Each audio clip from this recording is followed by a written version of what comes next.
Oh, my pen. I didn't forget. I forgot the paper. You want the pad underneath it? No, that's it. I'll fake it. All right. Nobody can read my writing but me anyway, so good. Thank you.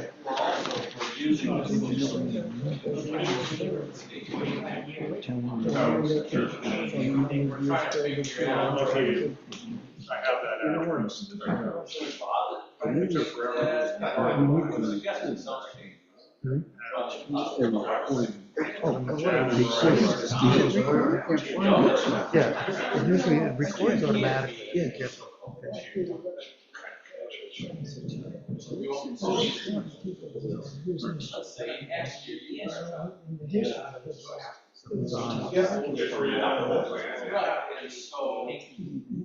Kate's, Kate's.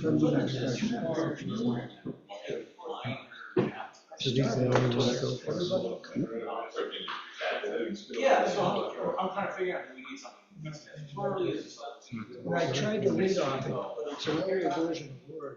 If we don't change this, we don't change this. If I can get it to you, Or just attach it, say, see if I can get it. they might not have to pick it up on that.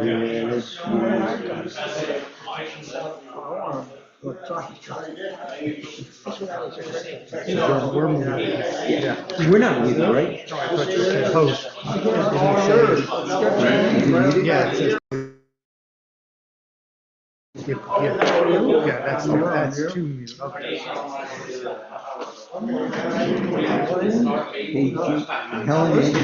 Edwin, and Keith are online. Kate. Our Kate. Grabbing something to eat before it came here. I haven't gone on the phone and put it all together.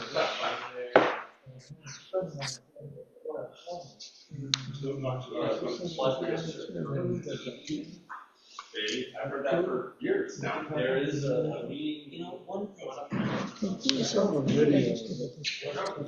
I saw the video. They started saying. And the recording of the shooting. Oh, yeah. Literally, we saw the brutal time. Right, you guys got that. Come on, Bob, Gibby.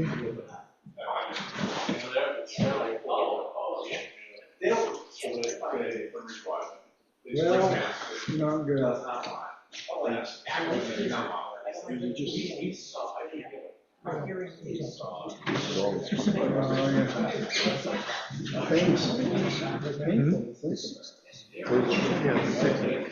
So we're all. Yeah. You're also.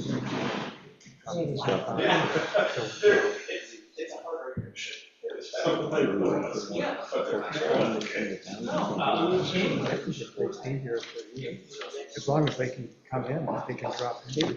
Yes, Kate's on. Okay. We all set to go?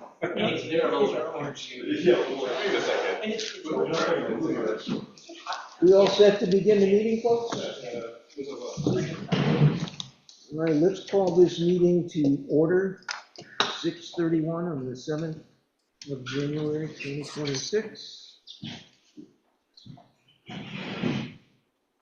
We have a quorum. We've got all 6 members of the Planning Commission attending, 5 here, 1 via teleconference. Any changes to tonight's agenda that we want to introduce? You guys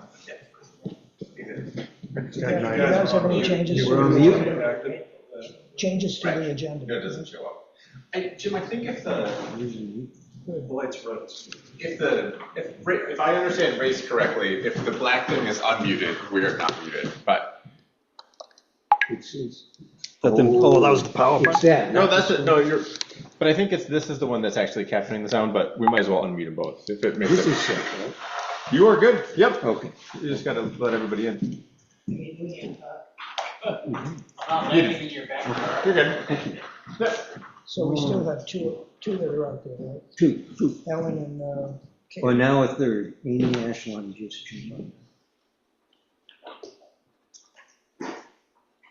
So the minutes from our meeting on the 3rd of December.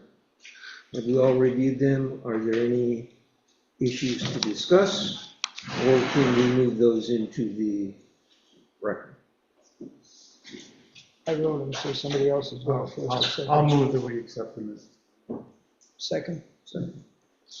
Okay, so the minutes from December 3rd are entered into the record.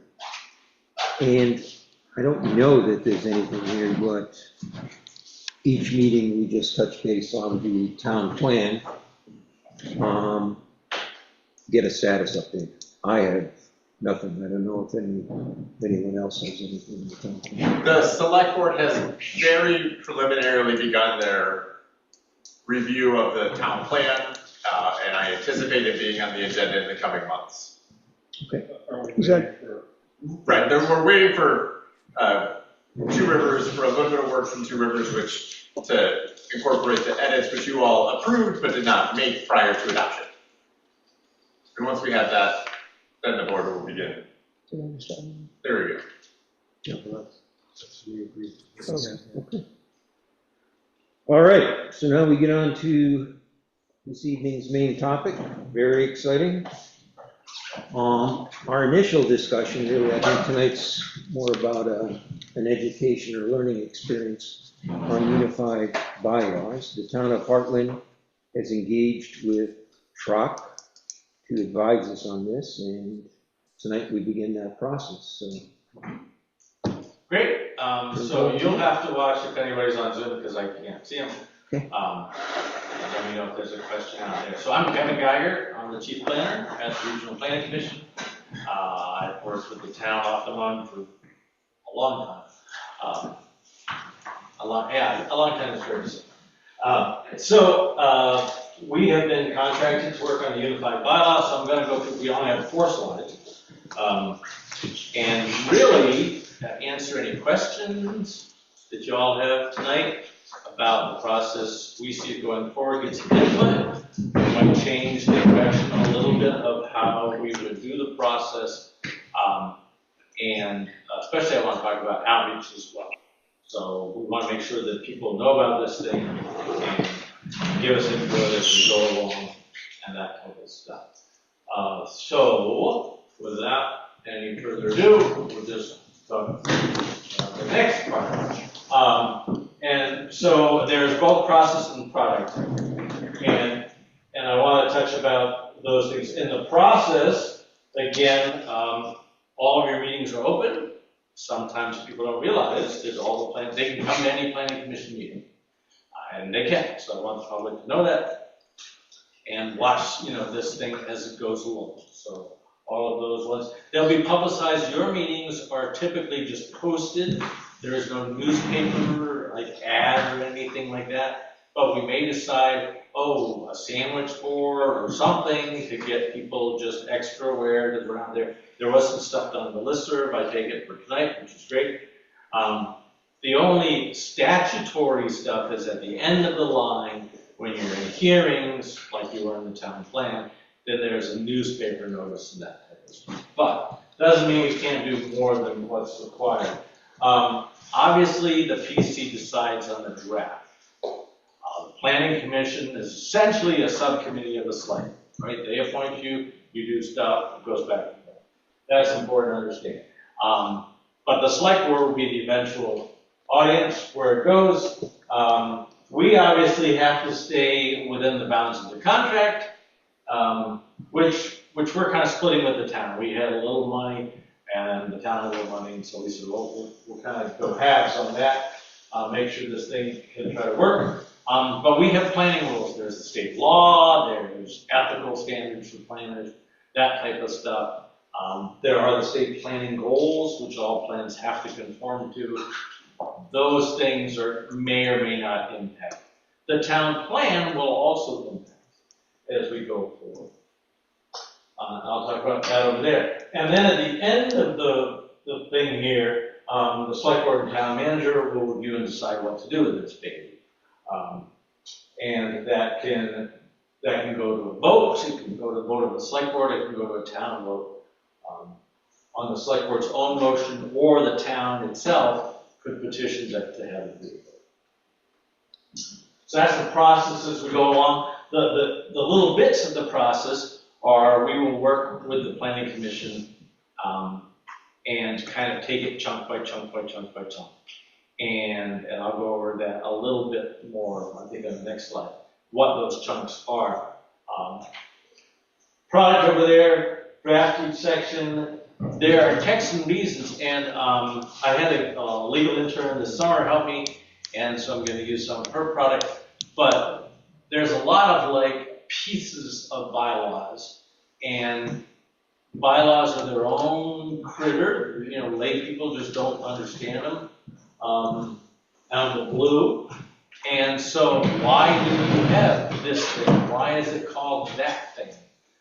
So we're going to actually kind of have an annotated version as we go that says, oh, this, you know, whatever this part is, and then we're going to have the why is this part there. So that, and we'll make that go away at the end, but that'll be how we'll build the bylaws as we go along. So if anybody picks this up and they go, why is there a severability clause? What's applicability mean? What's a nonconformity? All sorts of pieces. We'll have it. It's going to be simple. That's the goal. The goal is to make a very simple bylaw. You know, this is the first bylaw. No sense getting complicated.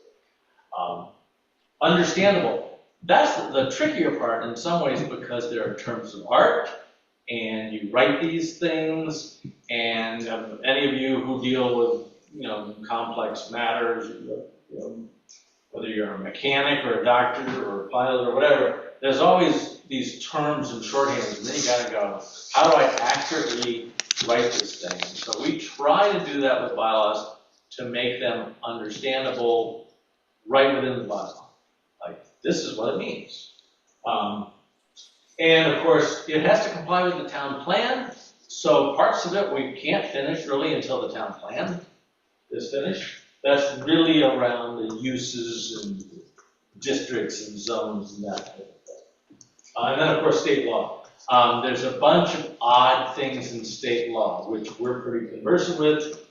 Maybe they'll make some more odd things this year, you never know. But agriculture, forestry, cell towers, solar siting, cannabis, all of those things and more have various protections in the law. And so again, we'll have that little box that says, oh, for example, if you have a child care that has 6 or less children in it, they get to do that if you allow houses there. So that's just the law. And so that's why there'll be a little child care part, and it'll say that in there. Accessory on-farm businesses, a little mess of stuff in there, but you have to allow them.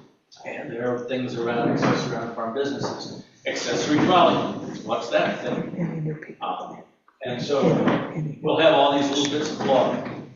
One of the things that will be kind of a format decision as we go along will be, we can make the bylaw shorter by just saying, you know, C24 VSA 4413E, except none of you know what that means. So we could put that as a link in the bylaw, and then if somebody was on their computer, then they could go and see what it means. But my preference is anytime we have statutory stuff, we put it in the bylaw, so we don't have to send somebody out to Timbuktu to see what something means. It means things get longer, but in some ways, for the reader and the user, it's just as easy instead of having them have to go find the piece of statute we're referring to. But there may be places where you go, we don't really need to go into all that thing. We can kind of shorthand it, and we can put in a statutory reference. Hey, So Kevin? Yes. This is John Maglioka here. I'm just Yeah. saying my name so the folks on the phone understand who's talking.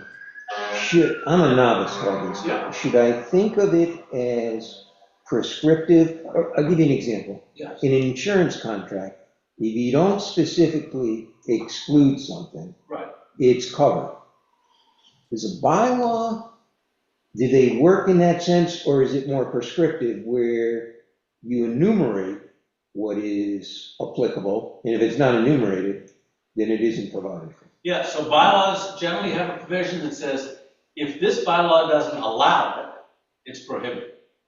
And so that just, unless it's specifically allowed. One of the first things we'll do, it'll actually be like the second thing we'll do. The first thing we will do is bylaws have kind of some administrative stuff up front. And we will go through that. Not tonight, actually. Terrifically boring parts, but we'll get them out of the way. The second thing we'll do is an exemption list. And I like to put that right up in the front of the bylaw because it says bylaw does not apply to and a whole bunch of things. And you guys can decide, sheds. Do we want a permit for a shed or not a permit for a shed? Maybe it depends on how big the shed is. Maybe it's, well, you can get your first 11 sheds without a permit, but your 12th shed's going to send us over the edge. Whatever the thing may be. Real estate signs, parking an RV, yada yada. We have a bunch of them that we have developed over the years because it helps not to leave those gray areas for that exact reason, because you don't want to be like, oh, we didn't address that thing. And so we don't know what to do about that, because we want to make it very clear. So that's a great question.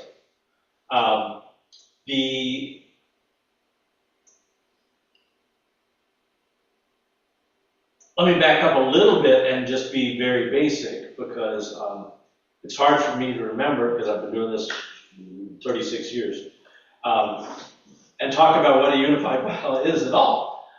So a unified bylaw is zoning and subdivision. Those are typically separate bylaws, and we're going to conjoin them together. And there are good reasons about that. But so when one is just making a lot, but not doing anything on the lot, that's a subdivision. If you don't have a subdivision bylaw, you still always need a zoning permit to make a lot, because in Vermont, development, as statutorily defined, includes making a lot. And that's good because you don't want somebody making some weird little lot that's undevelopable or unsafe or a variety of things.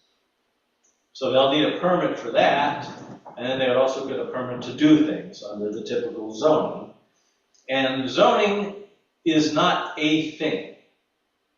It'd be like saying tool.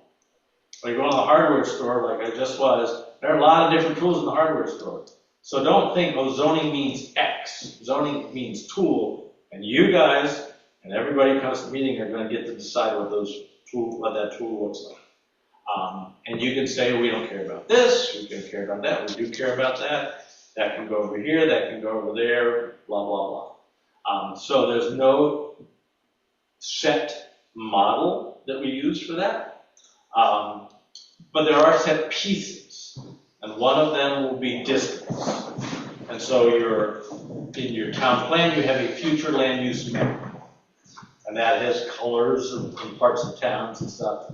And that essentially gets transformed over here. And we can wiggle those lines a little bit, but all zoning has to further the purposes of the town plan. So if the town plan has a big purple blob here, there better be some purple blob over here in the zoning. But we don't get like, oh, we decided to move the lot line a little bit for whatever reason between the two. Fine. That type of stuff. So there's only two controlling, I guess, so you mentioned state laws. Yeah. We've got to be compliant with those, and we have to be consistent in what the town plan sets out. But there's nothing akin to precedent. A neighboring town did this, so there's not a body of bylaws that builds up in the state of Vermont that, I don't know, the phrase is you'd have to adhere to, but they don't set precedent. No, they don't set precedent.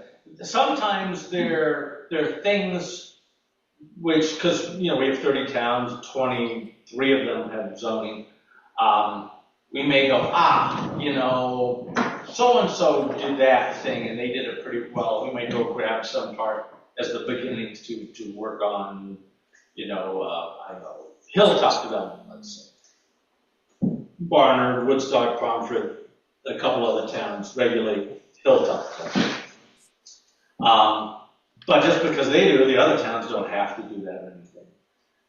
The precedent stuff that's more important are legal cases that we know of where we go, oh, you can't, the law says this, but you can't say that because such and such has come into play.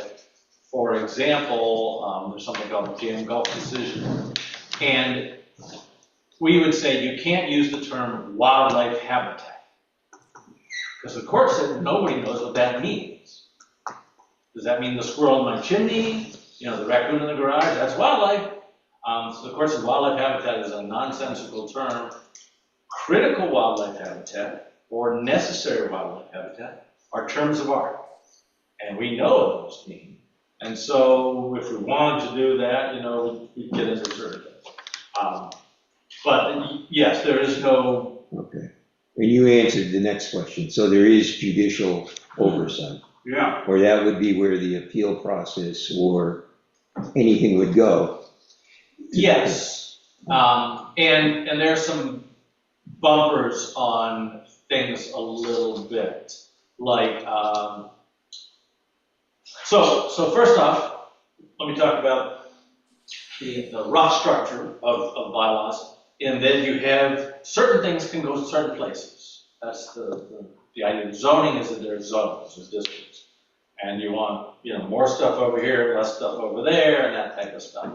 And so we will have a use list, but my suggestion in your town especially will be that use list isn't everything. I have some towns that have 5 pages of use lists. It's like, you know, hat making, hat felting, you know, hat embroidery. Like, no, it'll be like manufacturing, whatever the thing may be. Because what you're really concerned about are the impacts. Does it make noise? Are there trucks? Whatever. But if it looks like a house and they make computers inside, but 3 people go to it and 3 people go away, and the neighbor couldn't tell if it's a house or a computer factory or not, I don't care in lots of ways. And so that is what we kind of call a form-based approach, where we care what it looks like maybe, and the impacts, but we don't really care about the use, what they're doing there. A lot of offices are like that. While I'm talking about homes, I should mention, and because this is good, because this will come up with you all, because you're all ambassadors, right, about what we're doing here. People are like, well, in Vermont, if you have a home, you're allowed to have a home occupation in the home. That's the law. So they're going to get home occupations. They have to use a minor portion of the dwelling, so that's less than 50% of the square footage of the house. And they basically can't be out of character with house stuff. But, you know, you can imagine somebody repairs lawnmowers in their garage, they have a hairdresser, there's a lawyer, all sorts of things out there, home occupations. And those just, you have to allow them. And so that's where a lot of the things that people may worry about, oh, you know, what are we going to do about this? Got to have it. Is that irrespective of the hazard that the activity may present? Basically, yes. So if someone was doing arc welding Yeah. in a frame hab and they were within the town, a relatively densely populated area. Yeah. So that would be off limits. Yeah, it's more about the external impacts. There might be a safety thing or a hazardous material thing, but usually it's about the noise or the traffic or something else that makes it non-residential in nature, Okay. that bumps it up. When you do bylaw, yes, say somebody already does something. Yeah. They already have a business that does whatever, right? Yeah. But the new bylaw would not necessarily allow that business in that area. Are they grandfathered? Yes, and that's in that first part that we're going to do with the boring stuff, especially. We deal with the things that are already in place, things that are in process, like we're starting to do it right while we're adopting this, like which side of the fence are you on there. And so some of those, if the bylaw would not allow it going forward, but it's already there. The common term is grandfathered, the zoning term is a non-conformity. It doesn't conform with your bylaws, but they get to keep the non-conformity. And then you'll have choices. Like some towns, if you have a non-conforming, I use pizza parlor all the time. I don't know why, but everybody understands what pizza parlors are. So, you have a pizza parlor out on Brothers Road, right? Right now. You guys say, no pizza parlors out there anymore. It's non-conforming, they get to keep doing it. They sell it, and the people get rid of all the pizza ovens and turn it back into a house. Then it becomes a conforming use. Then one of the questions that I'll put to you all is, can they turn it back into a pizza parlor? No. And you guys get to decide. You guys can be like, nope. The pizza parlor disappeared. It doesn't exist anymore. That's a new building. And so we call that discontinuous. So we're gonna have to take down your own. So that you can if you discontinue a nonconformity, what happens? The other thing that we call abandonment. That house that's 5 feet from the road gets to stay. Again, nonconformity is too close, but we're not making you tear your house down. But the house kind of falls down at a certain point. The roof caves in, there's no windows or whatever. And then somebody comes in and says, I'm going to fix it up. And you go, no, that house was abandoned. That house was essentially not there for our permit.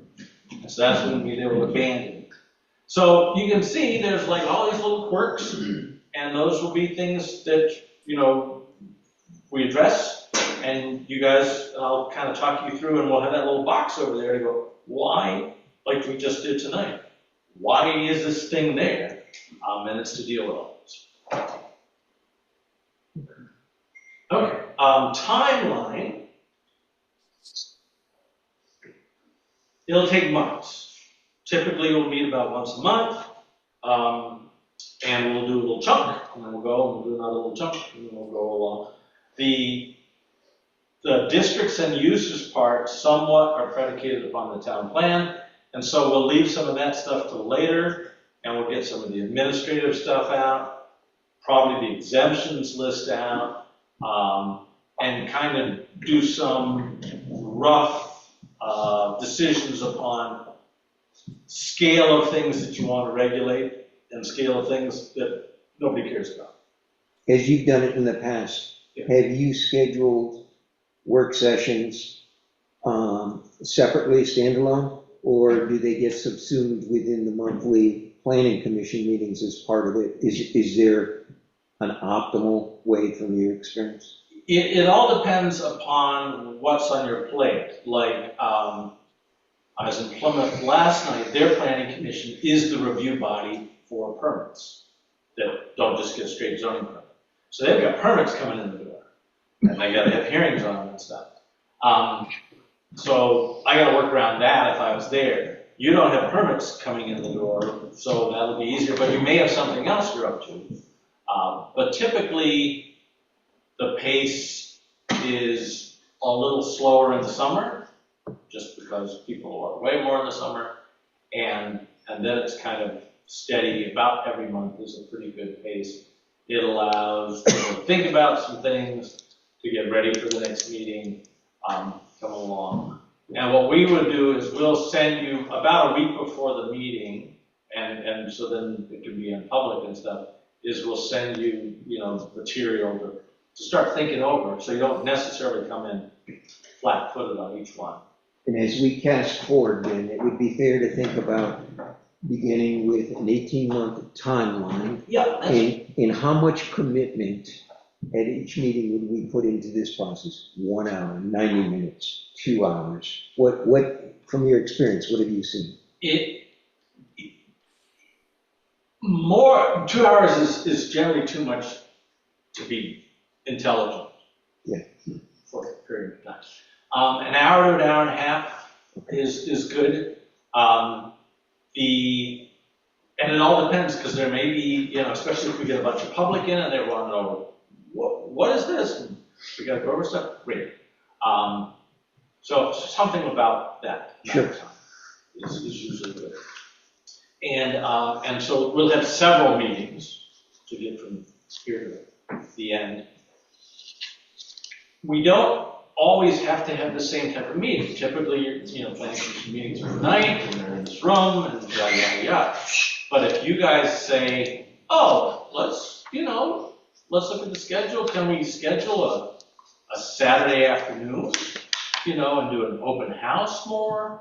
Because a lot of the meetings will be working meetings where we're literally going to have text and be going through, assembling the thing. But you may want to say, let's take a break, show everybody what we've done, get a gauge on stuff. You may want to, have a meeting in a different place. I have literally sat in the town office with a sign above my head that said, "Who is this guy?" In a town where I was writing the zoning on election day. So everybody had to pass me to go to the polls. I could be there because I wasn't related to the election. Otherwise, you can't be at the polling place, right? And so people stopped, and I had a map up, and everybody loves maps. And they'd be like, they'd look at me and then smile, and then look at the map, and is he crazy? What's going on here? And then I talk to them about the zoning. And they'd be like, I never heard about this thing. And, so you may decide there are various ways we can get so that people know, because we don't want anybody to have a legitimate claim a year from now of going, I had no idea you were doing this, and that basis for that. So then there are periodic checkpoints where, say we're working on this periodically, we wouldn't be checking with the regional commission because you're working jointly with us, but we might check with the select board. They may participate in the open meeting.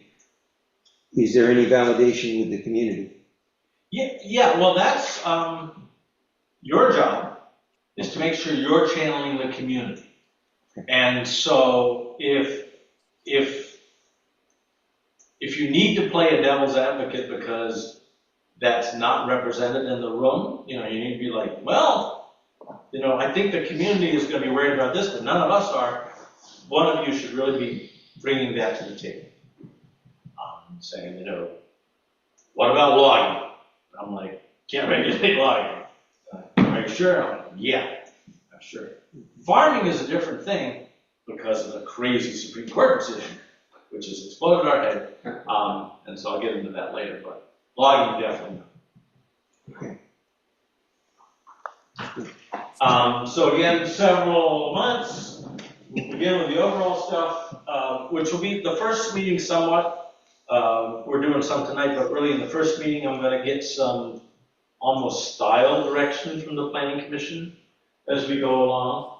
And we'll talk about the parks, and then the parks, and there will be hearings at the end. There have to be hearings at the end by law.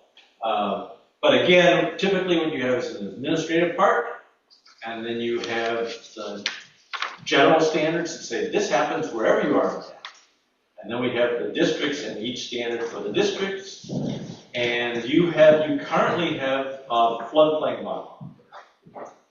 You might stick the floodplain bylaw inside and say, that way we don't forget it. You'll just have one bylaw. Or not. You may say, we're going to leave that thing over there. And then there's the various processes that go on, and the definitions I always put at the end. I will vociferously not want you to put the definitions in the front. I have some towns that insist on putting definitions in the front, which is a great way to bore somebody to death before they read the bylaw. So don't do that. You touched on this earlier when you said the Planning Commission is preparing the work product, Yes. which will be received by the select board. What I don't know, it shows what I don't know. Is it the elected officials that approve the unified bylaws, or is it subject to a community vote? It is not automatically subject to a town vote. The select board, the standard process is the select board adopts. The select board, on their motion, on their own, they can just decide, like, we're going to send this to a town vote. Got it. That does not bind the town to do that. A few towns have actually had a warrant article that says, shall the town adopt all bylaws by town vote? And if that passes, then forevermore until you change the rules, they're going to a town vote. And there are pros and cons to that. The cons are, we have some towns we're working with, they're just doing a small amendment. And they're like, and I'm like, you're sending it to a town vote because you voted to vote. So, yeah, you're just literally adding that phrase over here, but we're going to a town vote. So, all in all, I think for most towns, the select board decides, we're just gonna put this on the ballot. And, so for town meeting 27 or something, that's a pretty good aim. Potentially to be done throughout there. Huh, okay. So that's 14 months. Yeah, Okay. but. No, Yeah. I'm just trying You have to to have shape it it all done in by- my mind. You have to have it done by December to get on the ballot for March.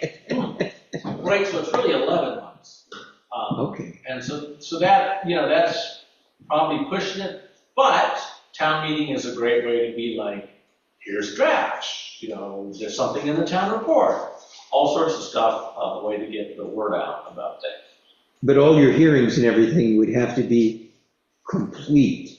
You'd have to have a finished product that Right. you deliver to all of the constituents. Yeah, and the holidays just mess up hearing schedules and stuff. okay, So, okay. like we have to get our regional plan done by the end of this year.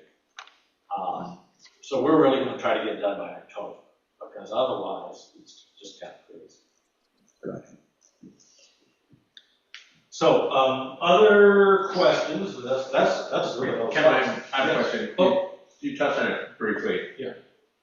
We have existing floodplain regulations.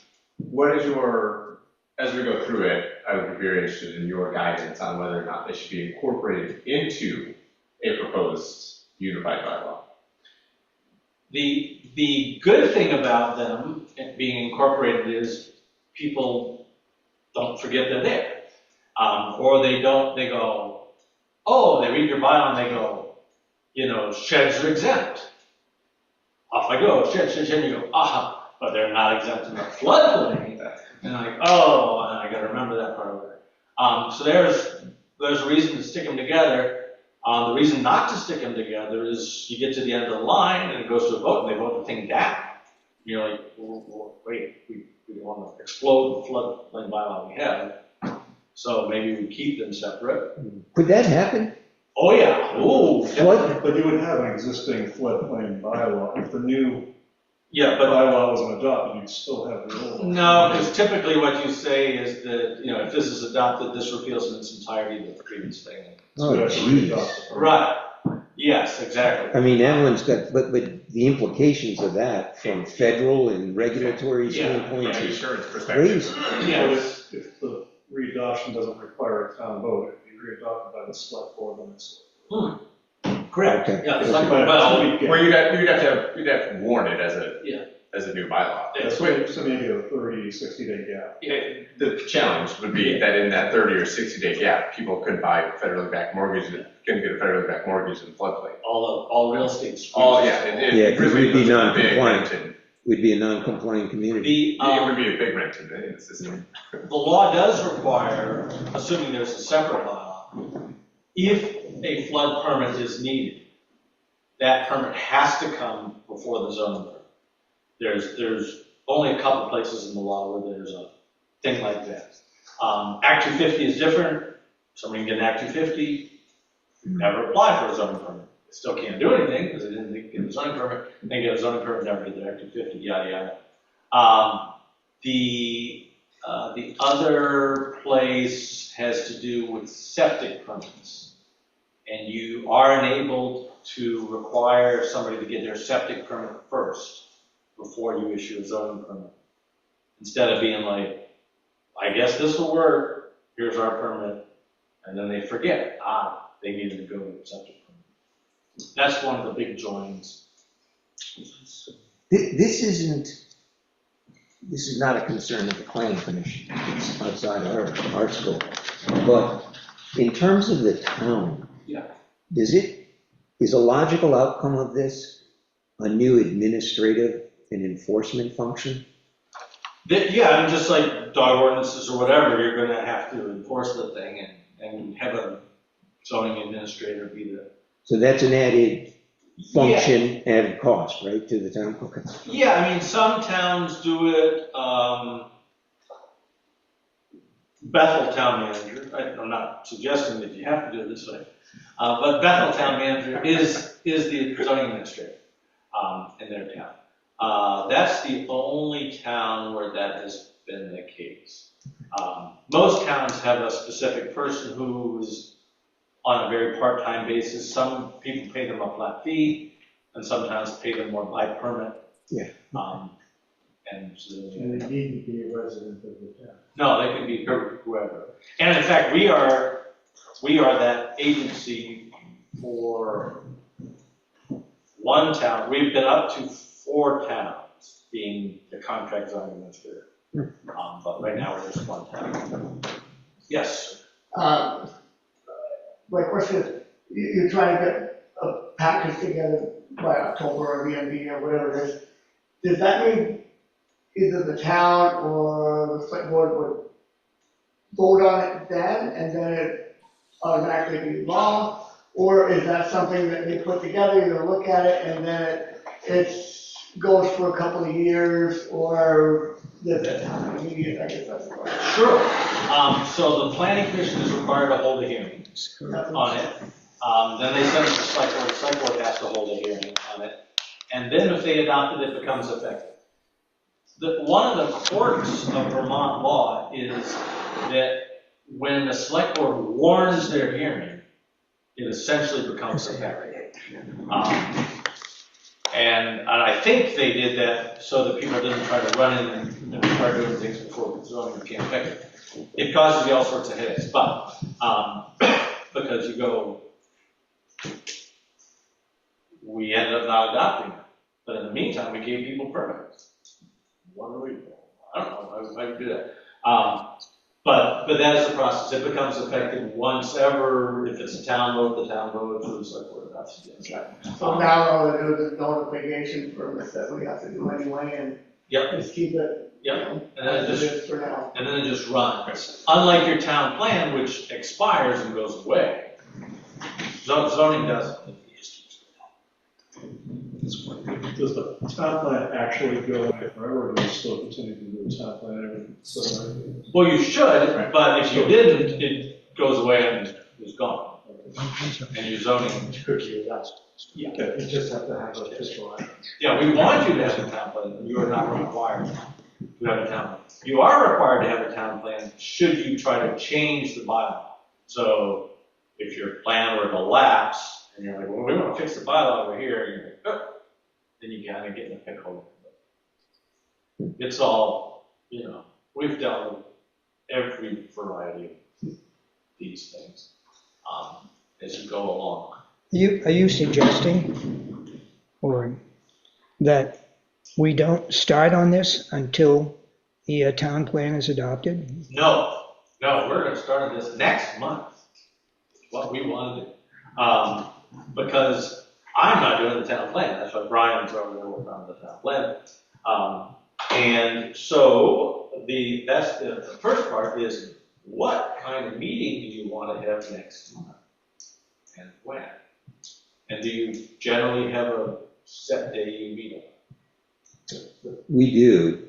It's the first Wednesday of every month. Now I'm thinking, let us discuss that, because Dan, maybe, Okay. well, you will be gone. You will be gone Yeah, I then. won't be here Yeah. personally, I'll probably be in. Both Dan and I are gonna be gone that first Wednesday, which is hardly fatal, because we'd still have a quorum.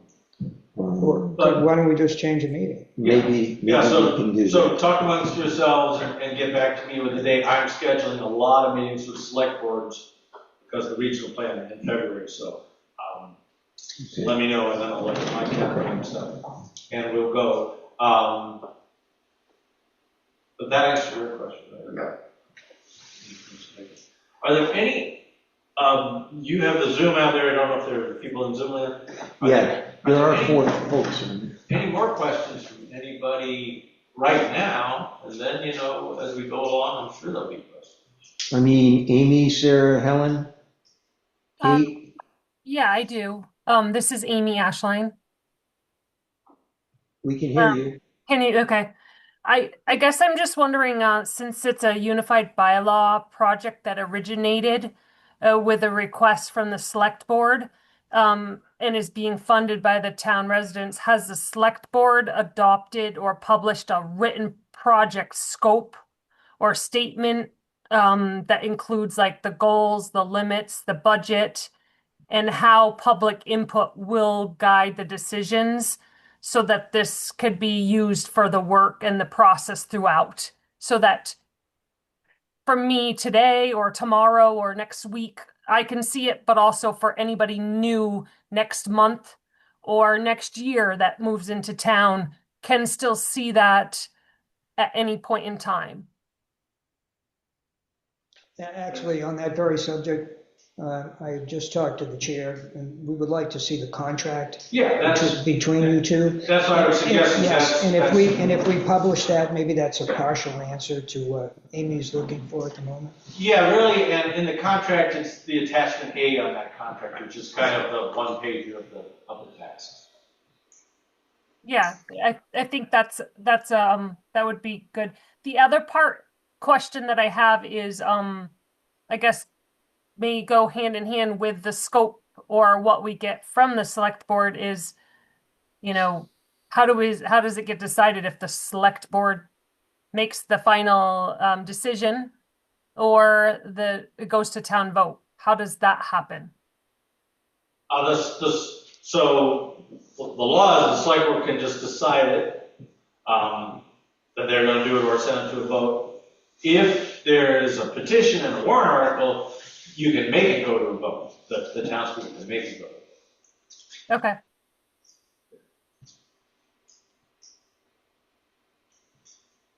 I guess there's a maybe clarification in my mind.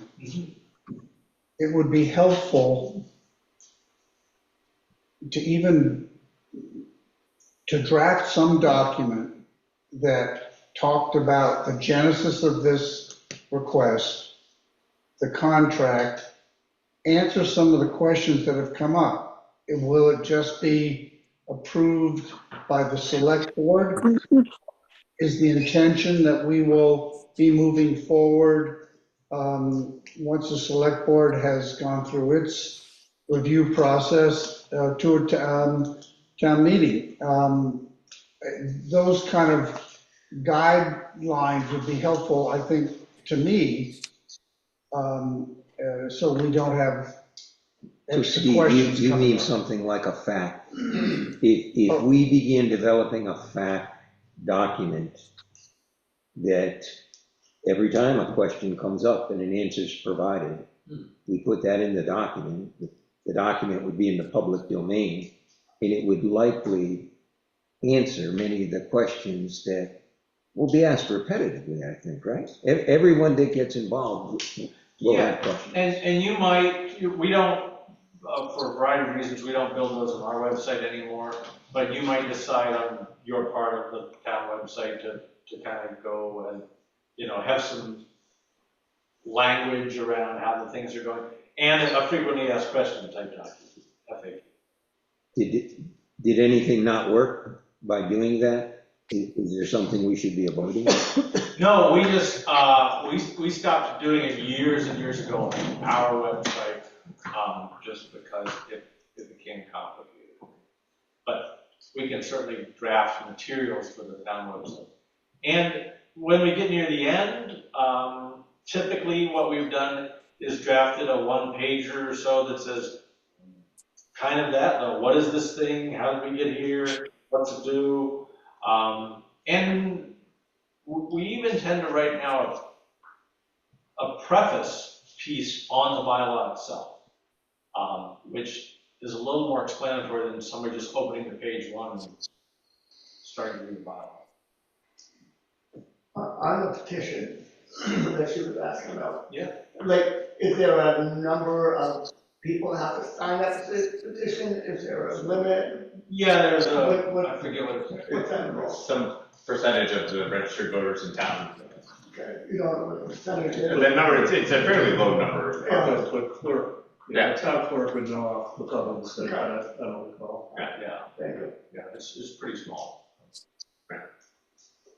And, you know, but that's way down the road.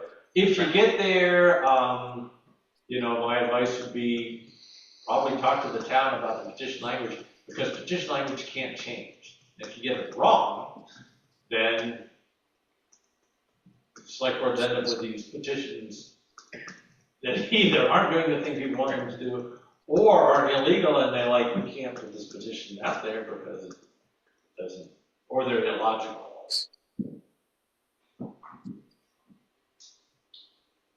But that's, you know, Down the road. down on the road. Do we have, we have an Australian ballot, right? You do, I I mean, guess that was the other decision, does it go on Australian ballot? Yes. Does it go to the town meeting? If it goes to a town vote, it goes to Australia. yeah, so, I mean, the Secretary of State says 30 voters or 1%. That's to run. I'm not sure if that's for petition. That's it, okay. You're saying that that petition would be a nominating petition? Yeah, okay. I think it's higher than that. It's still, John, I think it's less than 200 signatures. Okay. I think it's something like 5%. So it's still relatively low. Yes. I don't want to repeat what I asked before, but I am. It would be helpful to me, Kevin, you've been clear about this. It would be helpful to me if we, the planning commission, could receive something from the select board about our charge, or the direction that you would like us to explore. And then leave it to us, and then certainly we could say, well, we have this take on it, and we could double check with you to see if that makes sense. But for me, it's a little in the clouds right now. When we say charge, like, I mean, my mind simplifies things beyond reasonably, you know, what's reasonable. So I mean, you know, I would say the charge is go figure out the unified bylaw.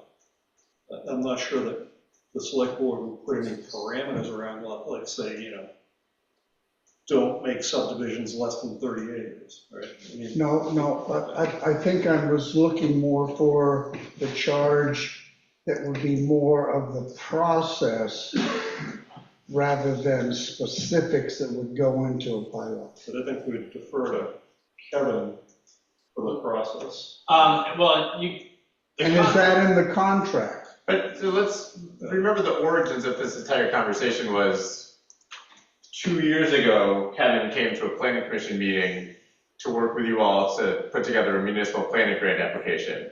When that application was denied, that scope of work was just transferred to a contract between the town of Heartland and the regional planning commission. So this whole process began not from the select board, but from between the regional planning commission and the planning commission.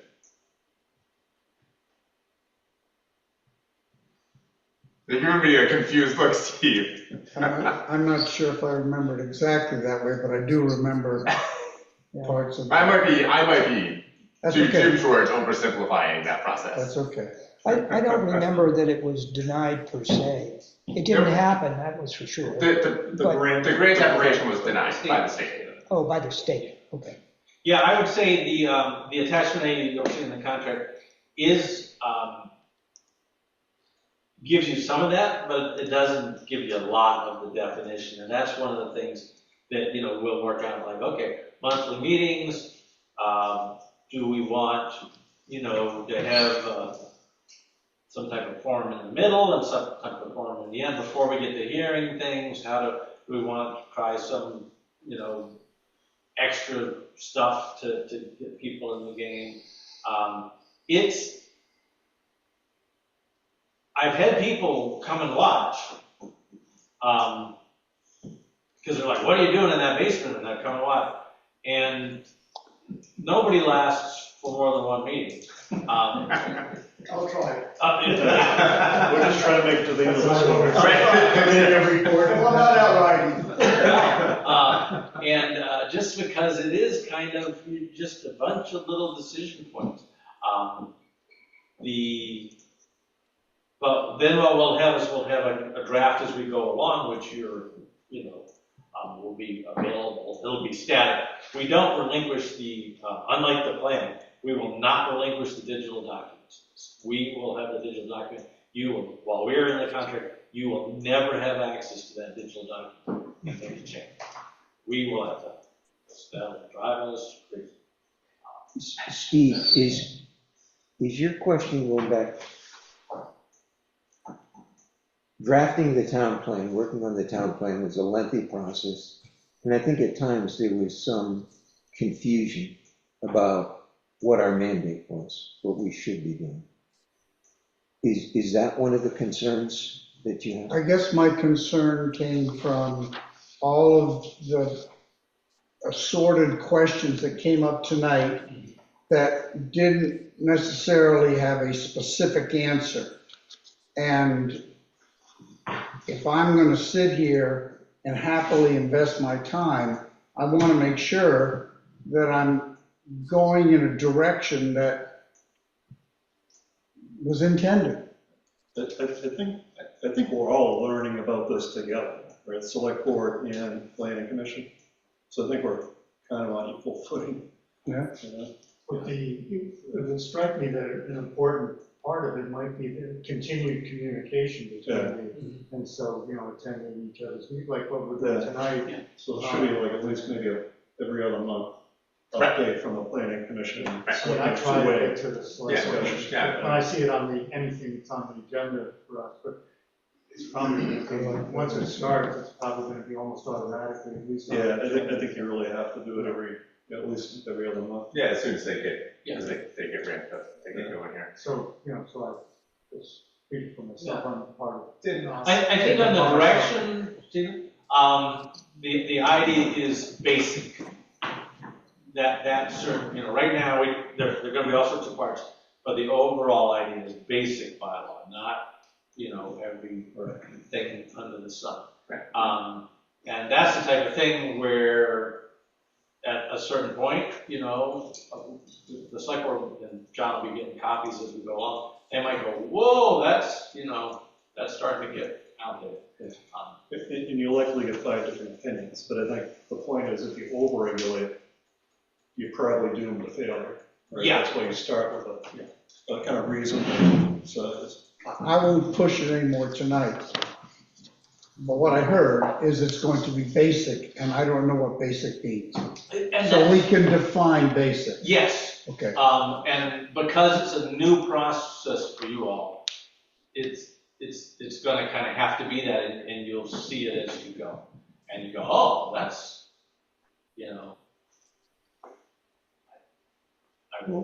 we have all these pages, and I thought it'd be like, it's not going to be 5 pages.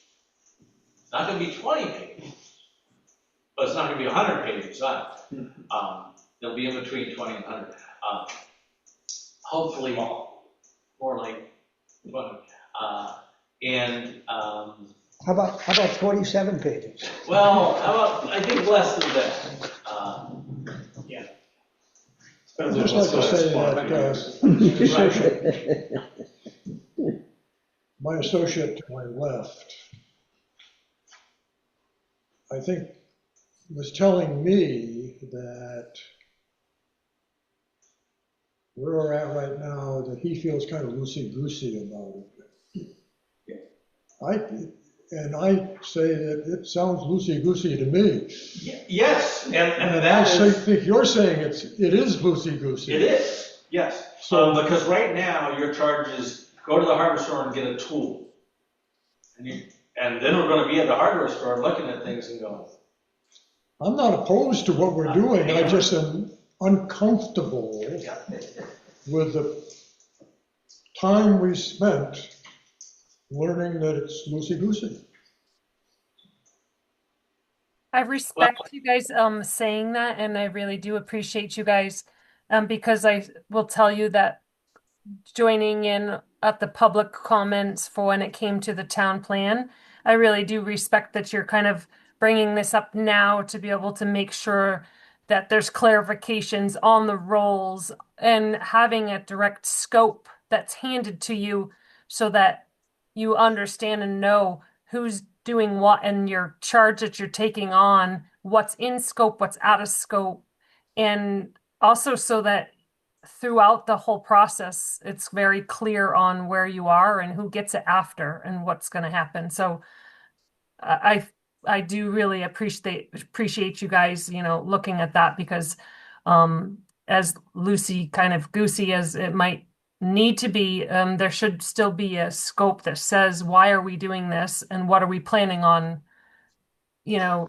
accomplishing at the end of this.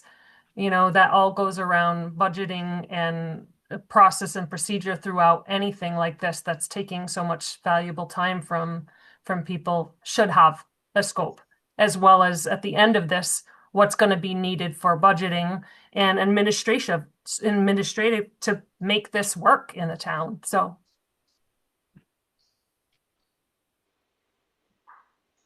Yep, so I'll leave that pretty much to the select board, but I can, help as needed on that. But it is by definition a adventure because we're not coming into it with a preconceived, otherwise I just go out and write the bylaw and give it to you, right? And which is not hard, but that's not how we want to do that because then you all wouldn't know why each one of those pieces was in there, and the public wouldn't know why did we do that. So each one we're going to do it, are going to understand why we did that piece, and we're going to do another part. So I will speak in support of something you said tonight. Okay. I wasn't speaking against it before, but the annotation part Yes. answers part of my question, and I think would be useful to those who are following along as this endeavor moves down the road. And it will probably start to clear up. I guess my only hesitancy about continuing to bring, that's not the phrasing that's correct, but I guess the reason I'm continuing to bring this up is there a reason why we're doing this? Why is it important that the town go through that? And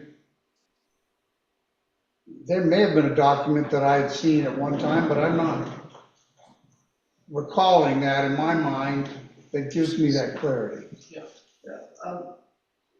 Sorry about getting into, I'm gonna guess because you guys are having a meeting, somebody's been thinking about something, somebody's got an idea, everybody's going wishy-washy and everything else. I'm kind of confused. When you go to a movie, you know what you're gonna look for the movie, or at least an idea of what kind of movie you're gonna get. So somebody had to start this meeting and they have a picture in their mind of what they're looking for as an outcome. Does anybody have an outcome to this, or are they just doing it because they like the name zoning?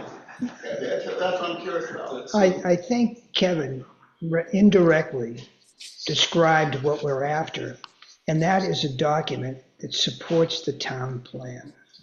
That's what, is there a town, because like they're trying to figure out, like he's trying to figure out what's going to end up happening.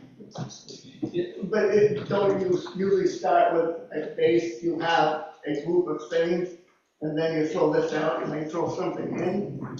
So where is that group, or am I not supposed to know this or something? No, that's a very good question. We could start, but I'm intentionally not starting with kind of a straw man whole bylaw. Yeah. We're going to build each piece as we go. And I would say Jay was right in that the way to give your town plan some legs is this way.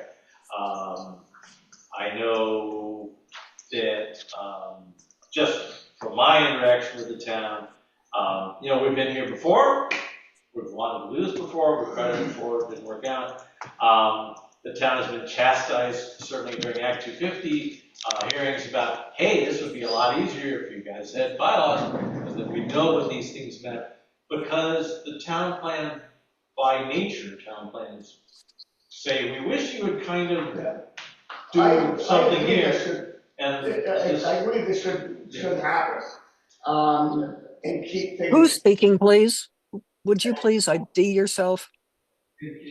Oh, sorry, go ahead. No, yeah, say your name. Oh, Andre Patton. Andre. Thank you. keep on. So, my zoning is good, as long as everybody agrees with it, and not a bunch of people that came, and no disrespect to anybody that didn't grow up in the area or in Vermont or in New England. So I don't mean to disrespect anybody. A lot of people that come in and cause they move here because they love it, and then they change it. We don't want to change in a bad way. We want to stay the same to a point, but we have to progress.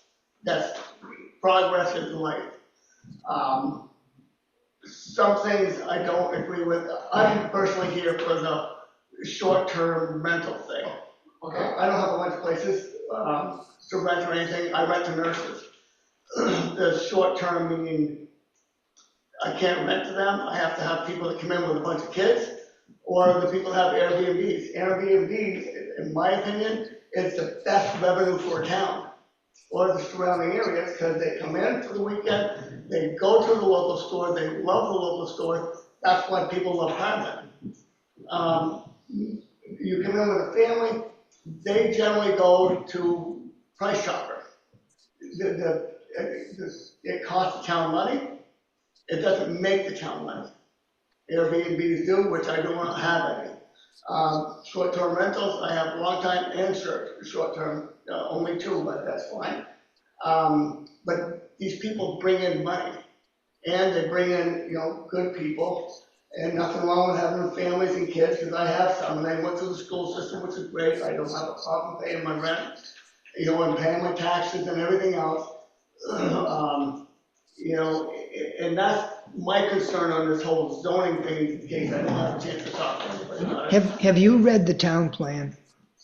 Excuse me? Have you read the town plan? No. The draft, the one that's to be adopted. Yes, you should. That will give you some insight Okay. on where we're headed. That might clear up a number of your Okay, points. yeah, I appreciate that. Yeah.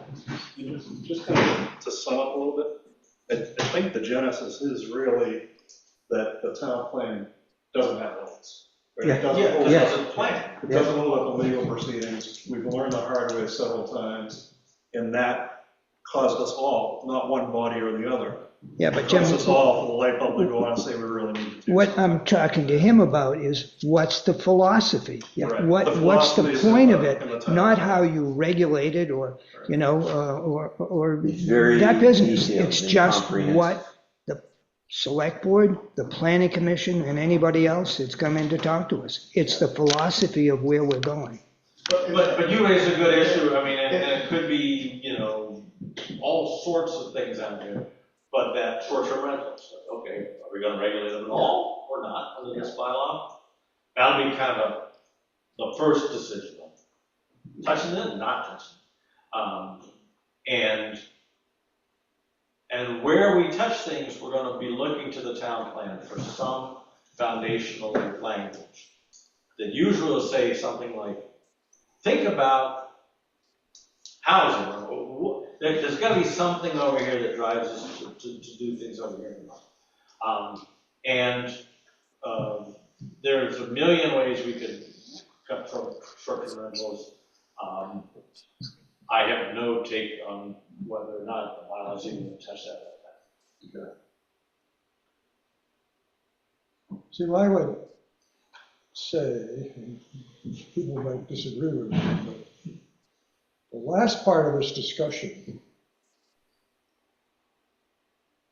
the extraction of the philosophy and knowledge of the philosophy to total cohort, whatever you want to call it. Doesn't sound loosey-goosey to me. Doesn't sound. Does Right. not. Right, that's, that's, And I said loosey-goosey initially because everything sounded loosey-goosey. So I'd say we're making a little bit of progress here.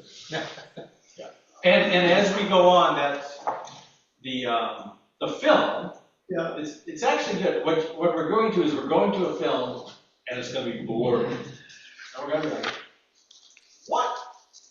I gotta, fix this.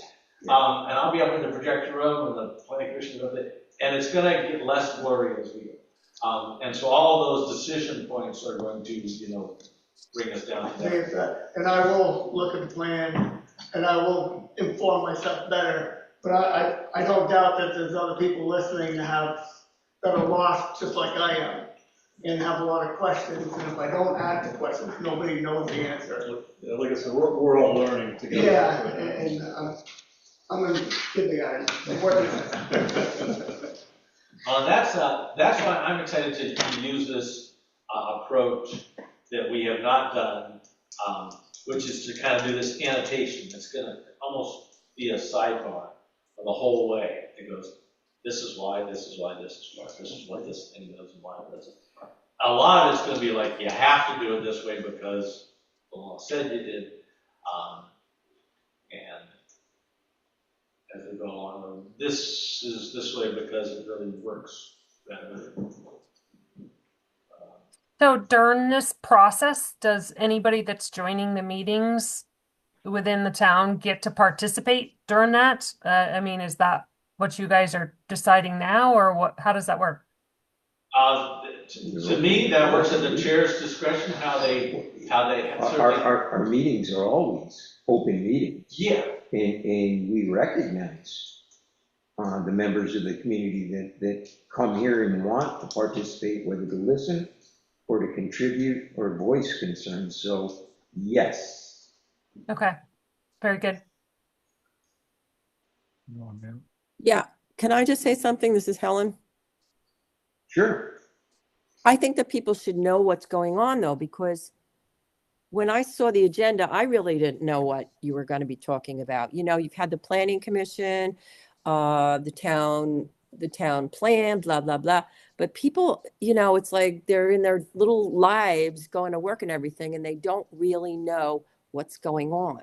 I think, we have this Heartland Voice paper that goes out, what is it, every week? And maybe someone could talk to somebody on that to put a little article in that about this discussion, like really simplified, how it relates to people in the town and why they should pay attention to what's going on.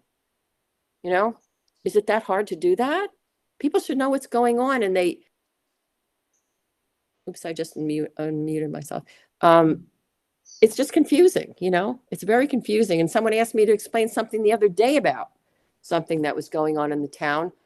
And it was like, how do I start at the bottom to explain this whole thing to you if you weren't paying attention what was going on before? I take your point with the town plan.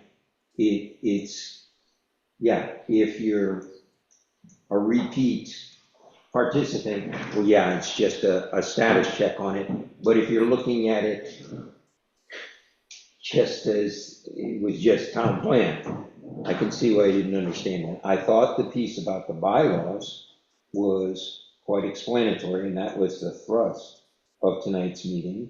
But no, I heard you. Excuse me. I don't think they understand how they relate to each other, Well, in fact, what I think we heard tonight was the unified bylaw is going to be an extension, a furtherance of what we've accomplished with the town plan.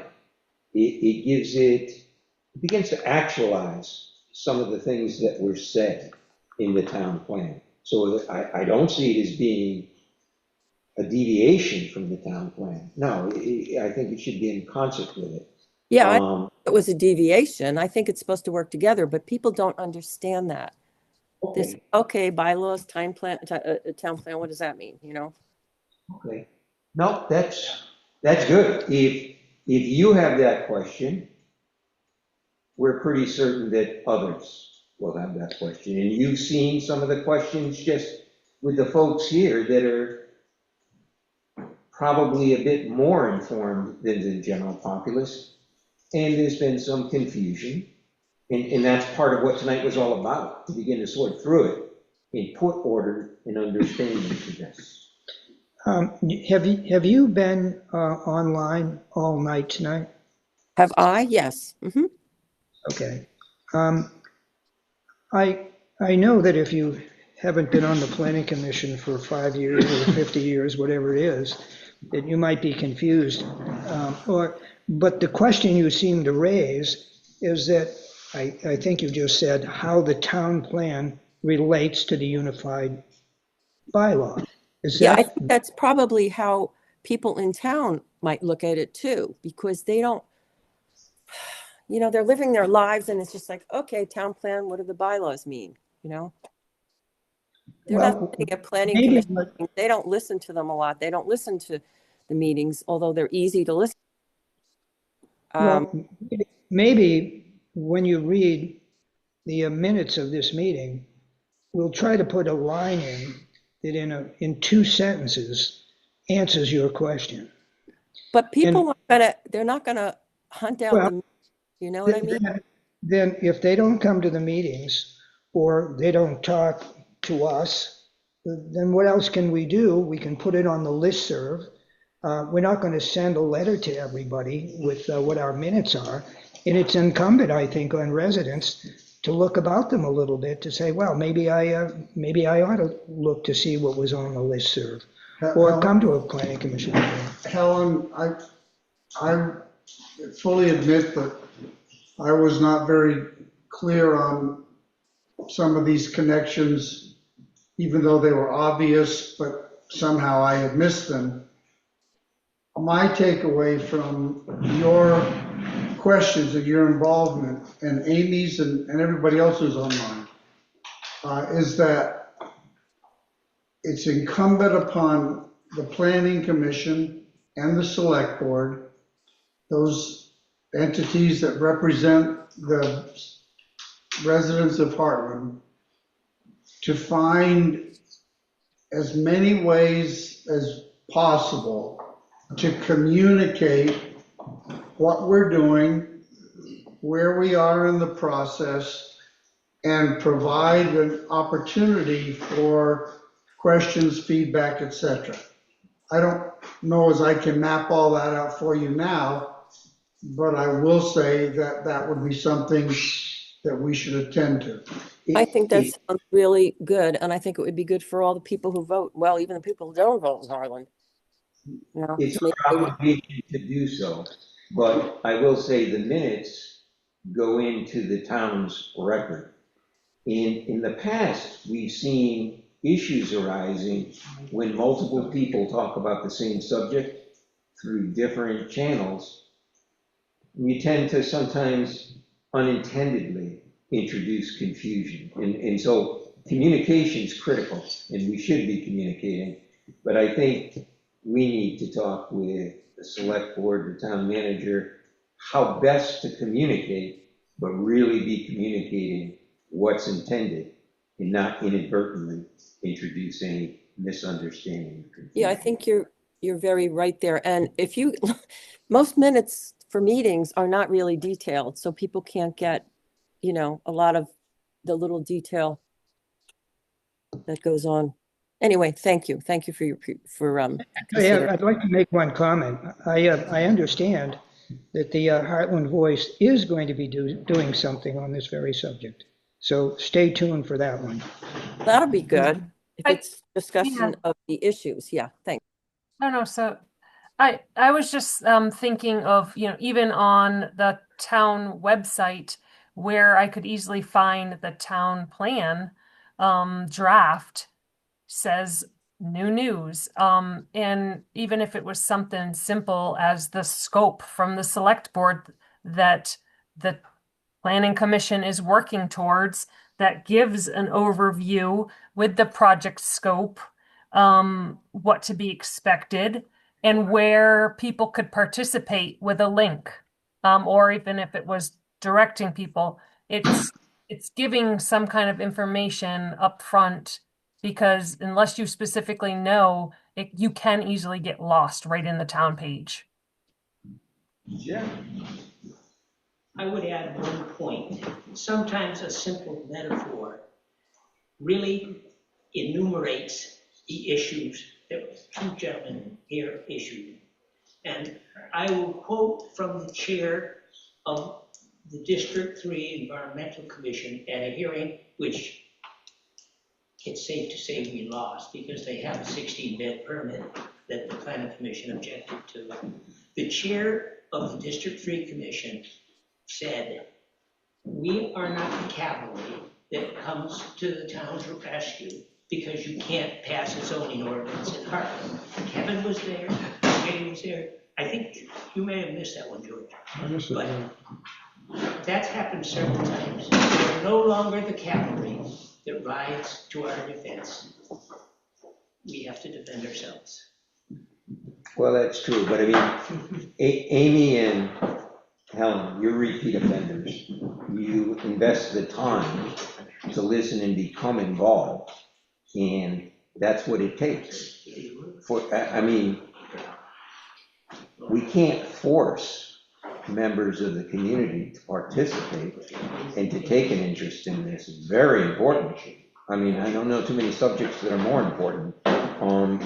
So we do appreciate your involvement, your insights, and your comments, and I hope you continue to provide them.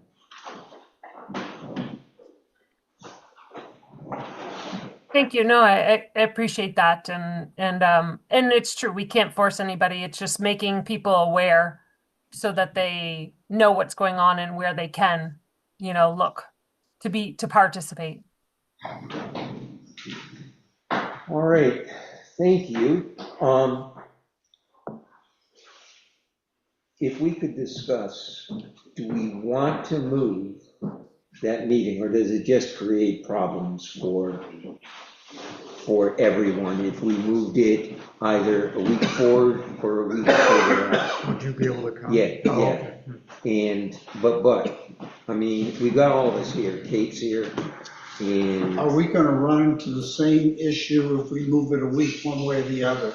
Where someone might have. That's what I wanna conflict? know, that's what I wanna know. I'd rather stick with the date and try to make it work. Okay, Well, then we probably should have someone that we can designate now to run the meeting then. Yeah. Because neither John nor I are going to be here. this is really And I don't want to important do it stuff. over the, I think it's All right, so an you're, invitation for disaster if we try to chair the meeting through the, I understand. How long are you? I'm not going to be here for the next 3 weeks. The next 3 meetings, okay? I will only be going on the 4th. I try not to make that happen, but I will be back after that. But again, there'll be 4 of us here. You'll be here with the second Wednesday, the third Wednesday? No, first Wednesday. First Wednesday. Oh, you'll be here. Okay, you'll be here the first. Then I'm gone. Kate, the You'll be first here. Wednesday, The good for first you? Wednesday of February is, That works. Okay, so Between Kate, the 3 of you. Jay, and I will Kate, figure out how to do this. Okay, good. And again, on that meeting, we're only gonna be covering kind of real introductory boring parts. We're not gonna be deciding like, yes, pizza parlor, no pizza parlor, and anything about what goes where and the standards about things. It's just gonna be the language that you kind of have to have up front. I think we just need to get started. Yeah, I'm fine. yeah, I'm just letting you know, so if you're not, it's not a critical meeting. these guys take good notes. I'm not a speed learner. I don't often chastise the chair. Pizza parlor is one thing, but his comment about welding, I can see he's not a certified welder. And there are instances where it does work and it doesn't need to be prohibited. I was thinking other things too, but Just saying. any other business that we need to discuss, folks? To I adjourn. move the adjourn. Second it? Meeting is adjourned at 7:52. Thank you. So I'll see you as we go along. Thank you all on the telecom. Thank you. Thank you. Bye now. Bye, Kate.